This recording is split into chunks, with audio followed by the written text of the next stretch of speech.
Thank you very much to all of you. Thank you to the IMC for another great agenda.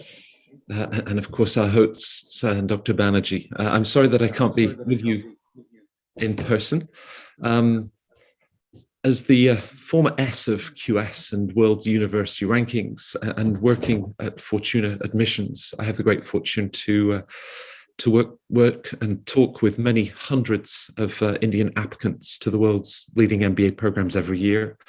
And I'm able to witness firsthand the talent, the thoughtfulness, the grit and resilience that my fellow panelists described, those wonderful analytical skills that are combined perhaps with some of the softer skills of people management, and how they are now determined to achieve their MBA hopes and dreams.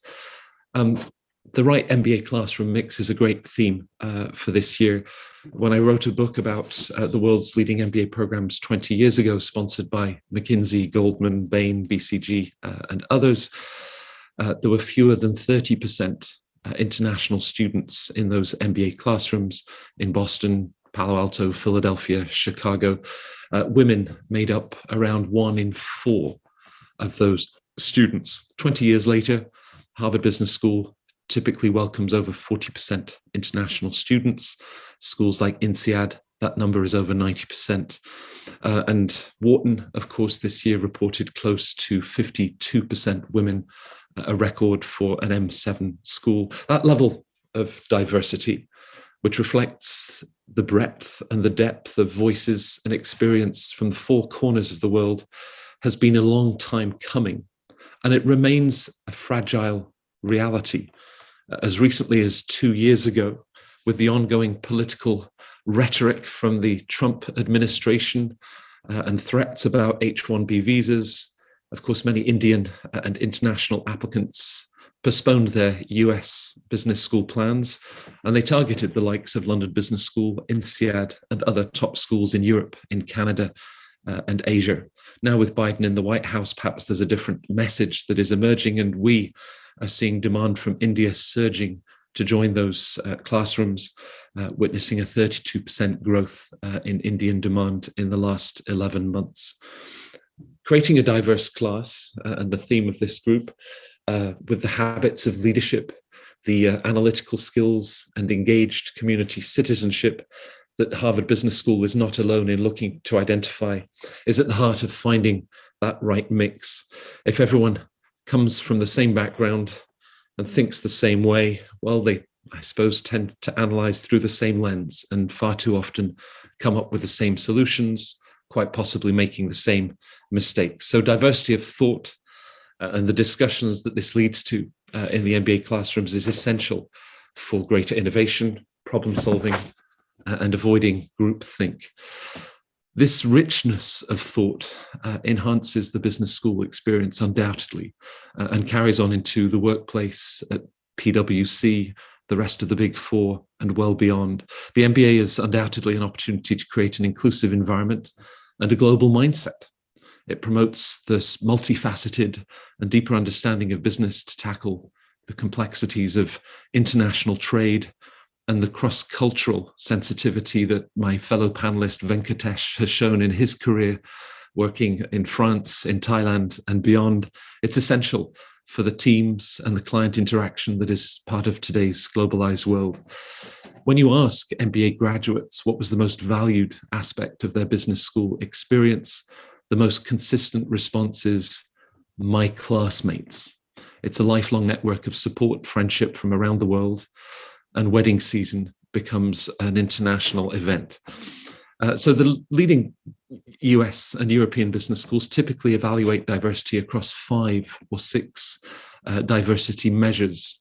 They're fairly crude and perhaps fail often to reflect the nuances that lie behind them. We have gender, we have the international mix, we have race and ethnicity, that's perhaps more of a US focus, socioeconomic backgrounds, sexual diversity, LGBTQ, professional industries, and age.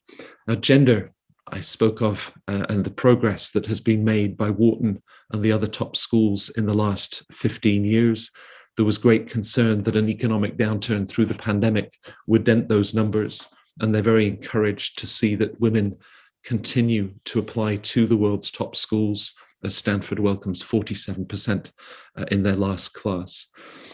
International applications have taken a considerable hit during the pandemic.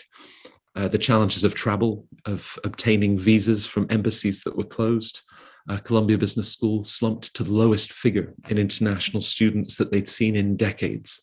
It's encouraging, however, to see that number picking up again and bouncing back. But it's a broad measure that often overlooks some of the finer details. When I took a deep dive into the Harvard class of 2021, of the 12 or 13 Indian students in that class, of course, there was representation from the IITs, from Lady Shri Ram, from BITS Pilani, but as many as half of those Indian successful applicants to Harvard Business School had actually followed their undergraduate studies in the US or the UK. Professional industry, alongside the consultants, the bankers, the software engineers that, of course, continue to dominate the applicant pools to these schools, we are seeing greater numbers of non-traditional backgrounds, almost to the point where we question what non-traditional really means. And I think schools can do a tremendous amount to highlight and share the stories of those individuals, to inspire the next generation of individuals who perhaps didn't typically see business school on their path. In terms of age, 3 years ago, I wrote an article about the over 30s applying to the world's top business schools. The article has been read by 275,000 people.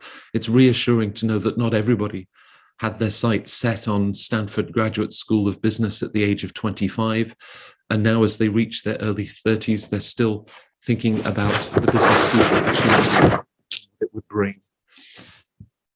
We need to look beyond GPA and GMAT. Of course, the schools expect a level of academic vitality, the analytical skills that my panelist from the Indian School of Business was describing. Increasingly, schools are relying on a candidate's story. Now, that presents, of course, a challenge for Indian applicants. They represent one of the 3 highest countries in GMAT test taker numbers.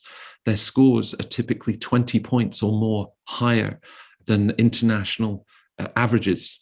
But of course, where Stanford has a 5.7% selectivity, the acceptance rate for Indian applicants is a little over 1%. Indian applicants make up 23.5% of the applicant pool to INSEAD, and yet fewer than 8% in the actual INSEAD MBA classrooms. So the challenge perhaps to go beyond those data points, to go beyond the bullet points on their resume that capture professional roles, skills, responsibilities. This is the opportunity to showcase the impact of your individual work and the innovative contributions that you've made. The bottom half of the resume tells the schools about extracurricular, community work, levels of commitment and engagement to the things that truly matter to you. These are areas where business schools can have a dialogue with applicants to truly identify the underlying ambitions and perhaps the value system of those individuals. Recommenders equally play a critical role to share insights in terms of what makes you tick. How does your mind work? The contribution that you've made to teams and projects. And then there's an essay. This is not a writing contest, as the Harvard Business School admissions director says, but it's the chance to describe the path that you've taken and the choices that you have made. Have you had insights that others haven't seen in using those analytical skills? What are the challenges that you've set yourself, and how have you overcome or gone beyond them? How do you help others to grow? Do you think beyond yourself and look to how to strengthen a community? These are areas in the soft skills that remind us that admissions to the world's top schools and achieving that diversity mix is as much an art as it is a science. And India is undoubtedly the home to an extraordinary pool of human capital that is helping to shape the global business landscape, as the CEO of Twitter now reminds us, and of course the CEO of Chanel. So your presence to achieve that diversity in the MBA classroom is essential to changing lives, to changing organizations and changing the world. And I look forward to the discussion and the questions that follow through the rest of the panel.